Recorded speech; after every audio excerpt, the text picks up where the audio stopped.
வணக்கம்.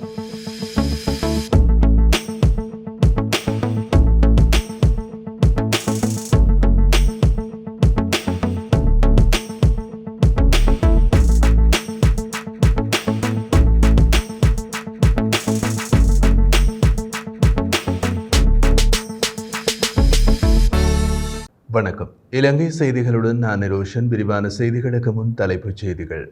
வடமாகாண வைத்தியசாலைகள் தொடர்பான முக்கிய தீர்மானம் ஆளுநர் PSM சார்ல்ஸ் பிறப்பித்துள்ள உத்தரவு. ஜனாதிபதி தேர்தலில் போட்டியிடும் எந்த வேட்பாளருக்கும் தமது அங்கீகாரத்தை வழங்கப் போவதில்லை என்று இலங்கை கத்தோலிக்க திருச்சபை அறிவிப்பு. மன்னார் வைத்தியசாலை சம்பவத்தை தொடர்ந்து வவுனியா வைத்தியசாலையில் வைத்தியரின் அலட்சியத்தினால் பிறந்த குழந்தையை இழந்துள்ளதாக போலீஸ் நிலையத்தில் முறைப்பாடு பதிவு. தமிழ் மக்கள் தம்மை தாமே ஆளக்கூடிய சுயநிர்ணய தீர்வு அவசியம் என ஐக்கிய சோசலிச கட்சியின் ஜனாதிபதி வேட்பாளர் சிறிதுங்க ஜெயசூரிய தெரிவிப்பு. தொடர்வது விரிவான செய்திகள். வடக்கு மாகாணத்தில் உள்ள அனைத்து வைத்தியசாலைகளிலும் முறைப்பாடுகளுக்கான தொடர் விளக்கங்கள் அடங்கிய அறிவிப்பு பதாதையை காட்சிப்படுத்தப்பட வேண்டும் என வடக்கு மாகாண ஆளுநர் பணிப்புரை விடுத்துள்ளார்.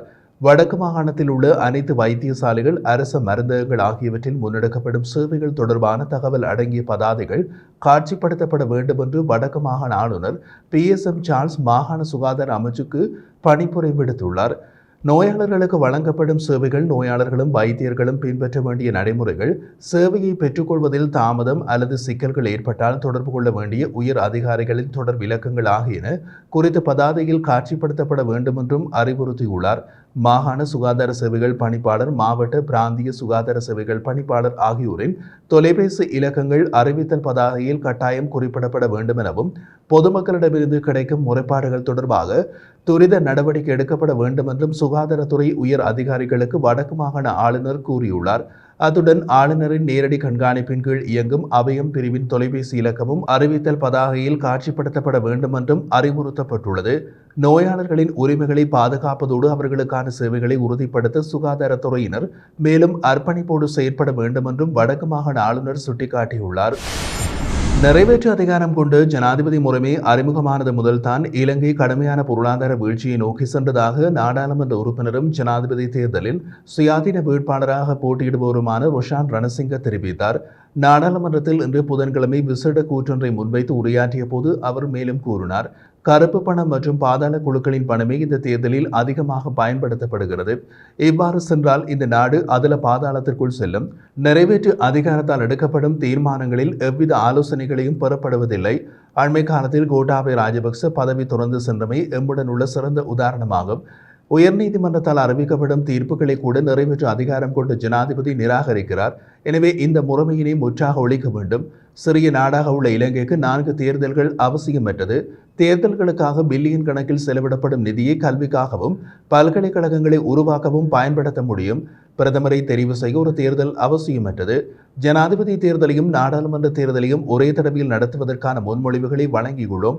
தொகுதிவாரி முறைமை அறிமுகப்படுத்தப்பட்ட தொகுதிகளுக்கு பொறுப்பு கூறும் எம்பிக்களை உருவாக்க வேண்டும். எப்போது ஊழல் மோசடியானவர்கள் தொடர்பாக மக்கள் தெளிவாக இருப்பர். மாகாண சபைகள் அவசியமற்றது. நாடாளுமன்ற உறுப்பினர்கள் ஊடாக அவற்றை கண்காணிக்கப்பட வேண்டும். ஜனாதிபதி தேர்தலில் போட்டியிடும் வேட்பாளர்கள் மக்களுக்கு இந்த வாக்குறுதிகளை கொடுப்பார்களா? ஏனென்றால் கருப்பு பணமும் பாதாள குழுக்களின் பணமும் அதிகமாக தேர்தலில் பயன்படுத்தப்படுகிறது என்றார். ஐக்கிய மக்கள் சக்தியின் நாடாளுமன்ற உறுப்பினரும் சட்டத்தரணியுமான தனது அதுகுரல இன்று தனது நாடாளுமன்ற உறுப்பினர் பதவியினை ராஜினாமா செய்வதாக விசேட அறிக்கை ஒன்றை விடுத்துள்ளார்.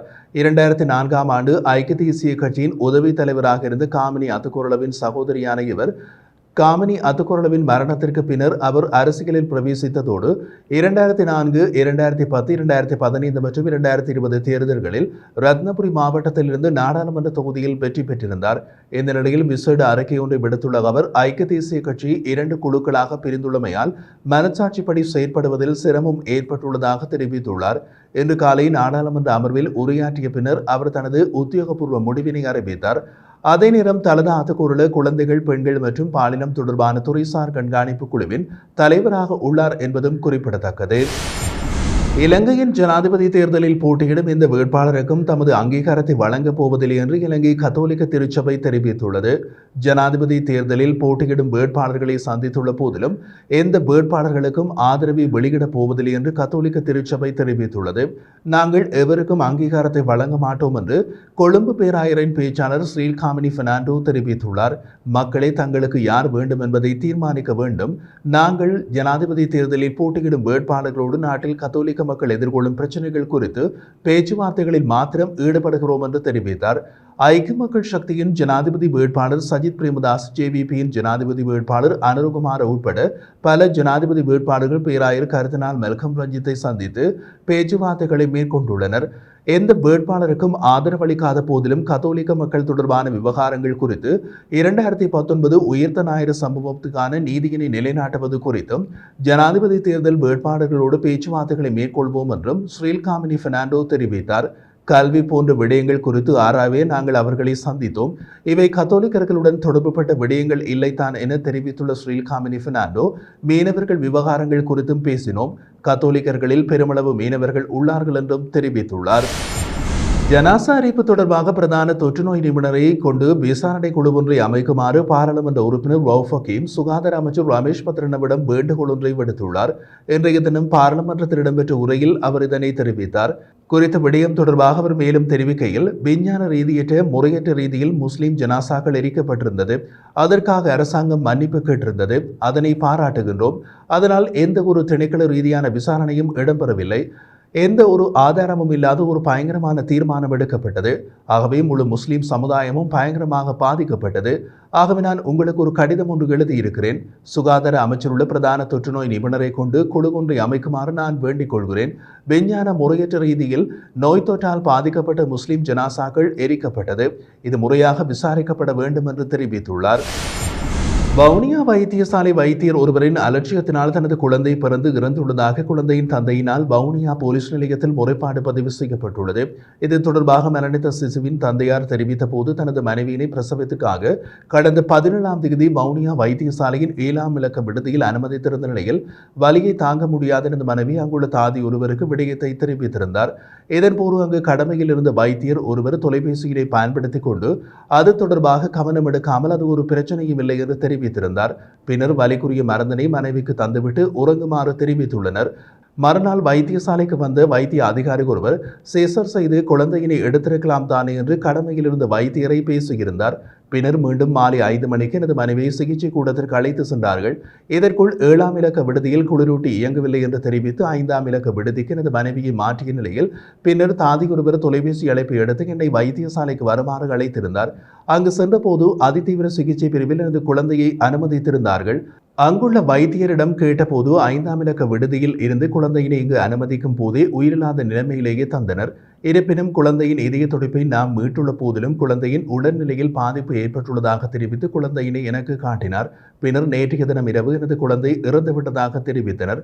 எனவே வைத்தியர்களின் அசமந்த போக்கினால் எனது மனைவிக்கு நடந்த கொடுமைக்கு அவர்கள் பதில் சொல்லியே ஆக வேண்டும்.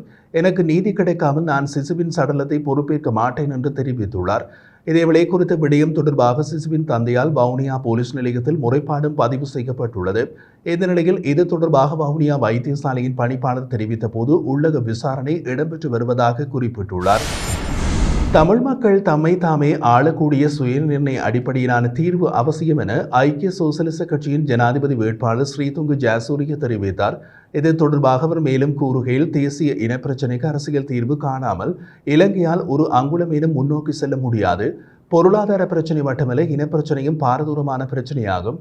தேர்தல் நெருங்கும் வேளையில்தான் 13 பற்றி பேசப்படுகிறது. இது நகைச்சுவைத்தனமான செயற்பாடாகும்.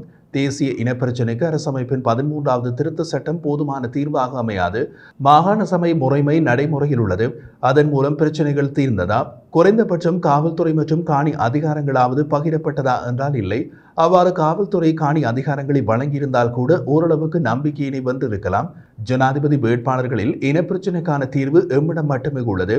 நாம் சுயநிர்ணய உரிமையினை ஏற்கின்றோம். 13 தீர்வாக அமையாது. 13க்கு அப்பால் சென்று தமது எதிர்காலத்தை தீர்மானிக்கும் உரிமை தமிழர்களுக்கு வழங்கப்படும் என்றார்.